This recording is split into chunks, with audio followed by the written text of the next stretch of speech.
बिस्मिल्लाहिर्रहमानिर्रहीम अस्सलाम वालेकुम। आज एक और इम्पोर्टेंट टॉपिक लेकर आपकी खिदमत में हाज़िर हुआ हूँ जिसका नाम है how to improve your memory या अपनी याददाश्त को किस तरीके से बेहतर बनाया जाए। ये बहुत सारे लोगों के साथ ये इशू है कि वो बहुत सारी चीज़ें भूल जाते हैं।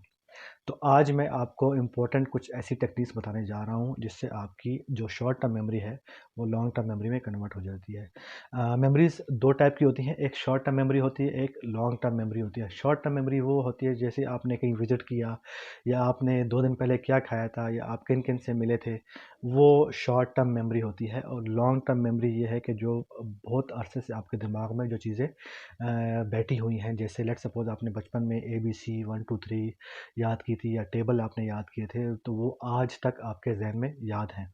तो हमने ये करना है कि आपकी जो शॉर्ट टर्म मेमोरी है, उसको लॉन्ग टर्म मेमोरी की तरफ किस तरह लेके जाना है, उसके लिए कुछ टेक्निक्स हैं या कुछ हमारे कॉलेज के या यूनिवर्सिटी के स्टूडेंट्स होते हैं, तो वो ये शिकायत करते हैं कि हम याद करते हैं लेकिन पेपर्स में हम वो चीज़ भूल जाते हैं। तो या कुछ माएँ ये कंप्लेंट्स करती हैं कि बच्चे हमारे जो है ना वो स्कूल में पढ़ते हैं, इसके अलावा ट्यूशन्स भी जाते हैं, मैं खुद भी उनको पढ़ाती हूँ, लेकिन पेपर्स में वो सही तरीके से डिलीवर नहीं कर पाते या वो बच्चे शिकायत करते हैं कि हम भूल जाते हैं।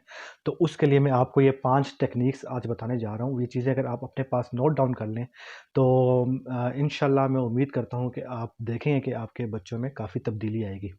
जो सबसे पहले टेक्नीक है वो है स्पीड रेपिटिशन, उसको हम बोलते हैं।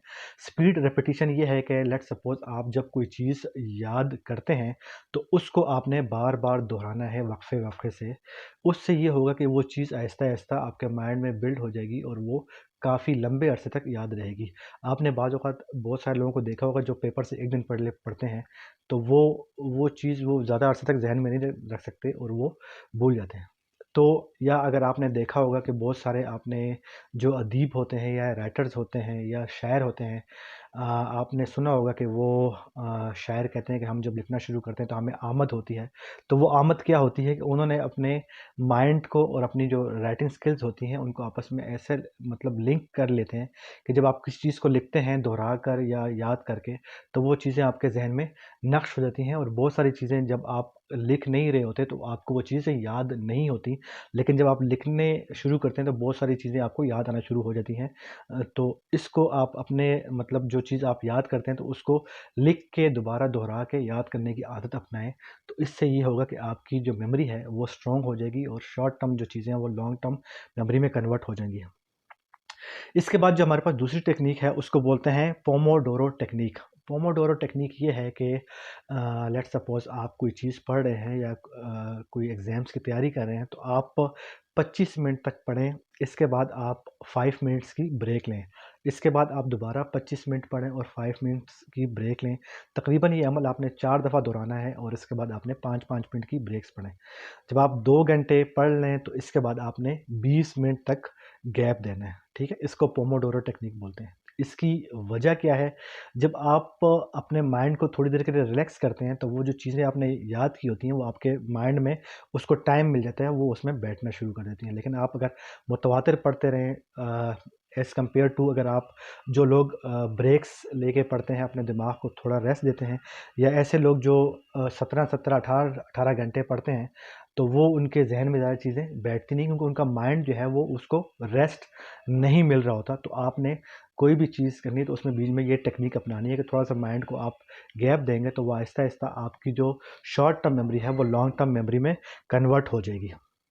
इसके बाद जो हमारे तीसरे नंबर पे एक टेक्नीक आती है उसको हम बिगर पिक्चर बोलते हैं।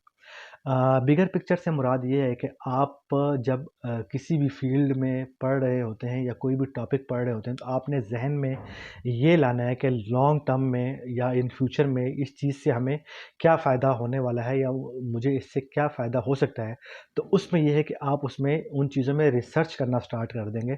जब आप किसी चीज़ में रिसर्च करना स्टार्ट करते हैं, तो आपका इंटरेस्ट डेवलप होगा और आपके कॉन्सेप्ट्स ज़्यादा क्लियर होंगे और वो जो चीज़ें हैं वो आपके दिमाग में नक़्श हो जाएँगी और हमेशा के लिए आपको याद रहेंगी। लाइक जस्ट जैसे आप कोई चीज़ एक्सपेरिमेंट कर रहे हैं या आपको कोई थ्योरी पढ़ाई जाती है और वो फिर आपको एक्सपेरिमेंट भी करते हैं, तो जो थ्योरी में आपको जो पॉइंट्स पढ़ाए गए होते हैं, जब आप एक्सपेरिमेंट करते हैं तो वो चीज़ें आपको हमेशा के लिए याद रहती हैं, या उसकी जब आप पिक्चर ड्रा करते हैं किसी भी थ्योरी की, तो वो चीज़ें आपके जहन में नक्श हो जाती हैं। और अगर आप उसके वर्डिंग या वर्ड्स जो आपने याद किए थे वो अगर आप भूल भी गए, लेकिन आपके जहन, आपकी आंखें जो है ना, वो पिक्चर उनको याद होती है, तो उसमें आप अपनी वर्ड्स में वो चीज़ डिफाइन कर सकते हैं।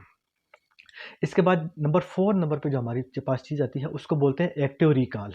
एक्टिव रिकॉल से मुराद ये है कि जब आप कोई चीज़ याद करें तो उसके बाद आप, लेट्स सपोज आपने एक टॉपिक याद किया, तो उसको अपने ज़हन में दोबारा दोहराएं, बगैर उस चीज़ को देखे बगैर। ठीक है, तो आपने जब कोई चीज़ याद करी, उसको जब आपने जहन में दोबारा याद कराएंगे, अपने जहन में थोड़ा जोर डालेंगे, तो उससे ये होगा कि आपके माइंड में जो जो चीज़ें आपने जो जो पॉइंट्स याद किए होंगे वो पक्के होना शुरू हो जाएंगे।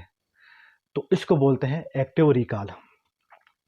इसके बाद हमारे पास फिफ्थ एंड मोस्ट इम्पॉर्टेंट और लास्ट जो पॉइंट है उसको बोलते हैं फेमाइन्स टेक्निक। फेमाइन्स टेक्निक से मुराद ये है कि जब आप कोई चीज़ पढ़ें या कोई टॉपिक पढ़ें, तो उसको ये है कि दूसरे अपने कुलीग्स या आसपास जो लोग हैं उनको समझाएं उसके बारे में, या उनको पढ़ाएं। उससे ये होगा कि आपने नोट किया होगा, या मेरी इस बात से बहुत सारे टीचर्स मुत्तफ़िक होंगे, जिन लोगों ने टीचिंग की होगी, वो जब आप किसी को पढ़ाते हैं कोई चीज़, तो वो ज़्यादा अरसे तक आपके ज़हन में नक्श हो जाती है एज़ कम्पेयर टू जब वो चीज़ आप खुद पढ़ें। तो ये आदत अपना लें, आप अपने कुलीग्स को या अपने कोई फ्रेंड्स को, अपनी फैमिली मेम्बर्स को, आप जब कोई चीज़ पढ़ते हैं तो कोशिश करें अगर आप उनको वो चीज़ दोबारा पढ़ाएं, किसी को उस तक वो नॉलेज आप कन्वर्ट करें, तो वो चीज़ें आपके ज़हन में ज़्यादा देर तक नक्श हो जाएंगी, और इस तरीके से आपकी जो शॉर्ट टर्म मेमोरी है वो लॉन्ग टर्म मेमोरी में कन्वर्ट हो जाएगी और आप वो चीज़ भूलेंगे नहीं। ये हमारे आज की, ये मैंने 5 टेक्नीक थी। आप इसको अगर गौर से इसको अपने पास नोट डाउन कर लेंगे और इस पे अमल करेंगे, तो इंशाल्लाह आप जो है वो आपकी short term memory long term memory में कन्वर्ट हो जाएगी। आज का टॉपिक हमारा यहीं पे एंड होता था। तो आज से मुलाकात होती है अगले टॉपिक में इंशाल्लाह। अल्लाह हाफ़िज़।